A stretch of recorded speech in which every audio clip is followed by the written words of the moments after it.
সমুদ্রের ধারে বসে থাকি পশ্চিম দিগন্তের দিকে চেয়ে। সেইখানে আমার অদৃষ্ট যা যক্ষের ধনের মতো গোপন করে রেখেছে, যাব তারই সন্ধানে।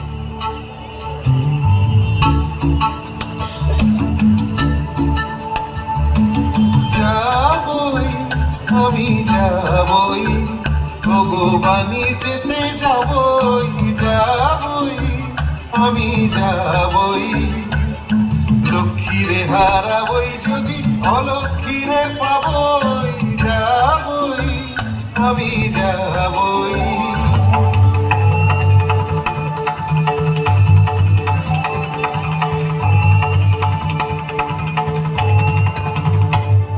তোমার গানের সুরে বোঝা যাচ্ছে এই মানিকটি তো সদাগরি মানিক নয়। এই মানিকের নাম বলো তো। নবীনা। নবীনা। নবীনা? এতক্ষণ একটা স্পষ্ট কথা পাওয়া গেল। স্পষ্ট হয়ে রূপ নিতে এখনো দেরি আছে। রানীমা, উনি মরীচিকাকে জাল ফেলে ধরবেন। উনি রূপকথার দেশের সন্ধান পেতে চান। সে কি কথা? আবার ছেলে মানুষ হতে চাস নাকি? হ্যাঁ মা, বুড়ো মানুষের সুবুদ্ধি ঘেরা জগতে প্রাণ হাঁপিয়ে উঠেছে। বুঝেছি বাছা, আসলে তোমার অভাবটা অভাবেরই অভাব। পাওয়া জিনিসে তোমার বিতৃষ্ণা জন্মেছে। তুমি চাইতে চাও, আজ পর্যন্ত সে সুযোগ তোমার ঘটেনি।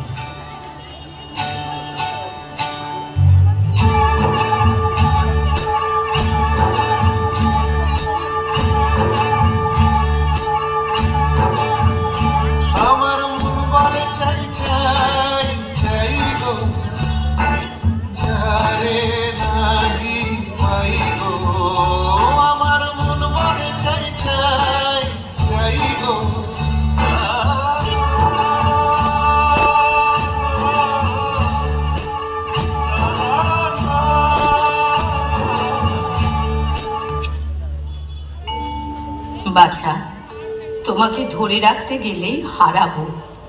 তুমি বইতে পারবে না আরামের বোঝা, সইতে পারবে না সেবার বন্ধন। আমি ভয় করে অকল্যাণ করব না। ললাটে দেব শ্বেত চন্দনের তিলক, সেই তুষ্ণীষে পরাবো শ্বেত করবীর গুচ্ছ। যাই, কুলদেবতার পুজো সাজাতে।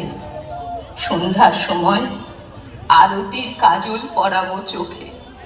পথে দৃষ্টির বাধা যাবে কেটে।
যাবই, যাবই আমি